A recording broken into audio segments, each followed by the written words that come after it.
Hi everyone, it's Simon Keeling here at weatherweb.net. It's Thursday the 28th of August. Thanks again for watching, and some good weather ahead as we enter next week. Warming up too. Big question is, how long does it last? More on that in just a second. You'll know that throughout August we've been raising money for Macmillan Cancer Support. And we've got over £2,000 thanks to you. So if you haven't donated yet to our fundraising effort, please do so now. You can use one of the methods you see in front of you here by text, or even better, go to justgiving.com/sailingweather. That's our sister company, sailingweather.co.uk site, and there you can give money directly to Macmillan, any amount that you like. And what we're asking you to do, because weatherweb.net is free of charge, is to donate what you might pay as a subscription fee. And for a site like this, it's typically around £20 a month. So if you could do that, that would be wonderful. If you can't afford it, no problem at all. Donate what you can, or spread the word amongst your friends and colleagues. And thanks again to so many of you who've donated so far.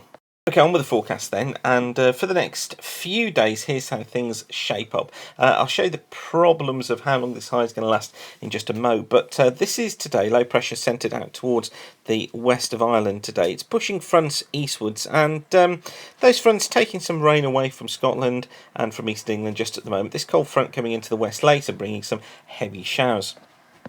Friday sees low pressure again west of Scotland, fronts pushing eastwards, rain across Scotland and Ireland, few showers out in the west, drier towards the east and south.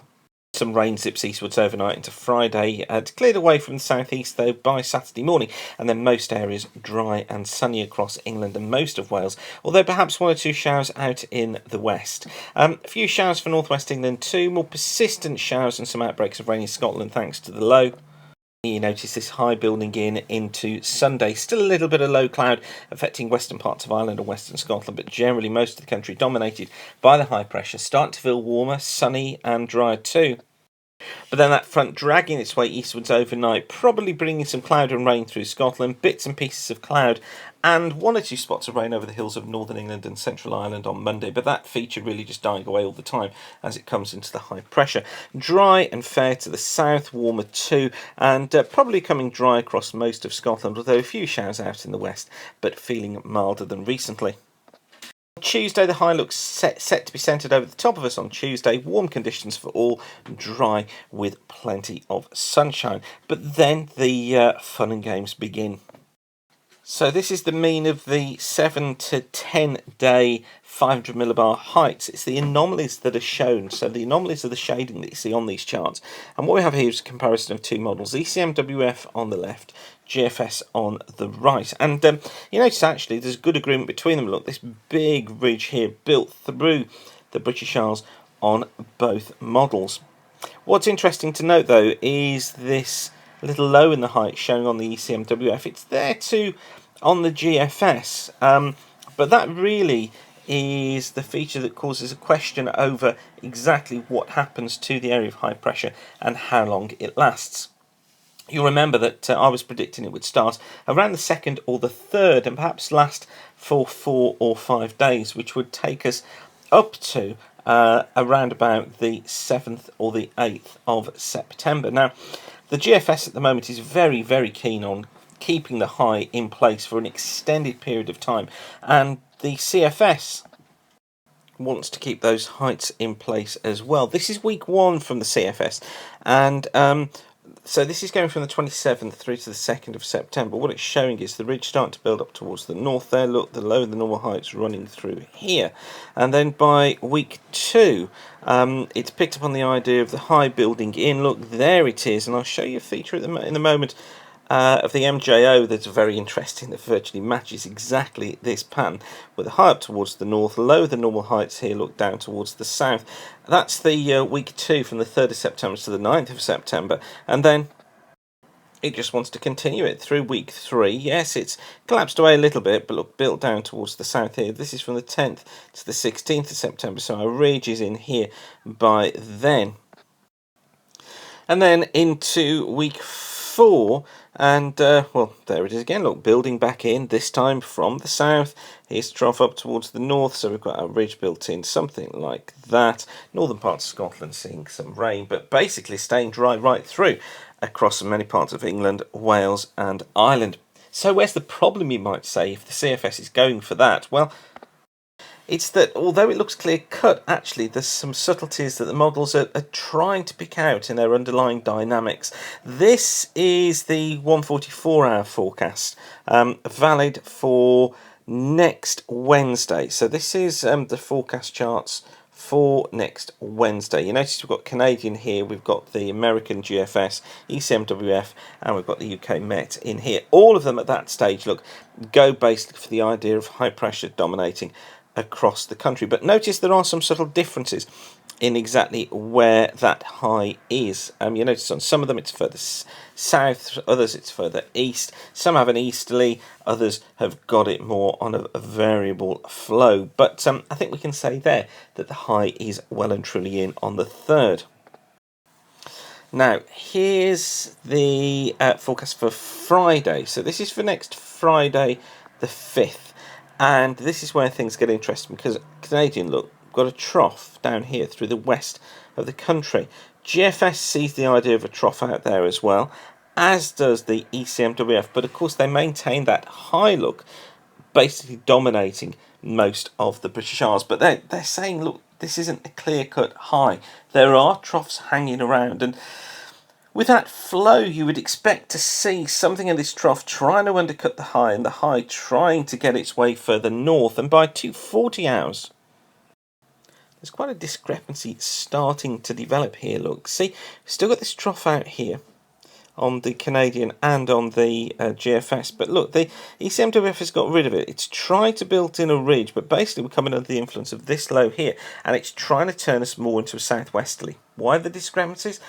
I think there's a couple of features taking place here, a couple of factors taking place. One is that we're in this transition now from summer into autumn, where you're losing the maximum heating in the northern hemisphere. The sea temperatures are basically getting up towards their warmest, so you've got this major discrepancy in temperatures. But also these features out here, look, tropical storms coming out into the Atlantic, so that also playing its part. And it's shown as well in the MJO pattern. This is the ECMWF MJO forecast from the 26th of August to the 26th of September. And it's the green line here that we're interested in, because that's the forecast line. And what to notice from this is that the transition going from phases 2, 3 and 4, the dates of this. So basically what we're doing here is going from 26, 27, 28, 29, 30th. This is about the 31st, transitioning into phase 3. And then we go around about the 10th of September to transition into phase 4. Now just look at what these phases are, because of the difference between the two. So this is phase 2 for August. This is what you normally see in August during phase 2. Higher than normal height centred up towards the north of the UK, lower than normal down towards the south. Here's our high look building in. Remember that phase 2 was the phase that we're in at the moment, taking us up to about the 31st. But for September, phase 2 looks like this. Far more unsettled, lower than normal heights across the country. So you see the big discrepancy there between those two phases from August through to September.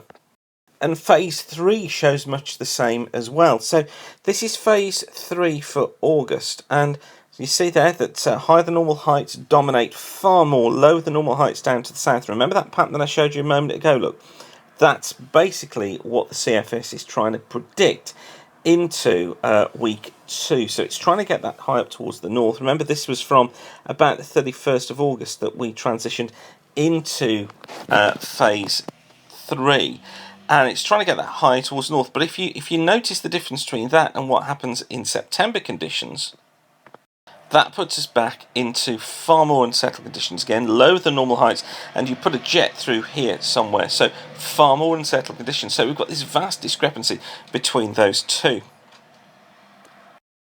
And that continues into phase 4. So this is phase 4 of the MJO. This is August. So in a phase 4 in August, you typically get a trough in. And remember that pattern with that trough coming in? Look, this was from about the 10th of September. So the models 10 days, remember we looked at in 10 days time at the various different models. They were trying to get that trough in. So that's how it would look in a typical August. But in September, phase 4 looks like this. So we get the trough has gone. Basically, it's out towards the west. And yes, it may affect Scotland on a southwesterly, but with higher than normal heights down towards the south, we get this ridge building in. Remember, the ECMWF was trying to show that on its 10-day prediction for the 7th of September. So I think what we're finding going on here is the model's struggling with this change in season, with the change in sea surface temperature patterns, and with the change in cyclonic activity as well through the tropics. So I think what this is shaping up to do is to show a battle taking place between low and high pressure, and I think making the call on the high being dominant now through September as the CFS is a real tricky and dangerous business, especially when we see how the MGA progresses. Wouldn't be surprised if this trough doesn't manage somehow to migrate its way eastwards, probably sometime next weekend, so the weekend after the coming weekend, so around that 7th or the 8th, and turn things more unsettled through the middle part of September. But we shall see what happens before pressure starts to rise again towards the end of the month. So lots and lots to be watching over the next few days. It's going to be an interesting few days to see how this actually develops. But of course, we'll keep you updated right the way throughout here at weatherweb.net. So I'll leave you with that for now, but don't forget your donations to Macmillan. Just go to justgiving.com/sailing weather and donate whatever you can. And thanks to those of you who've donated so far. But for now, whatever you're doing, have a great day, keep the sun shining, and bye for now.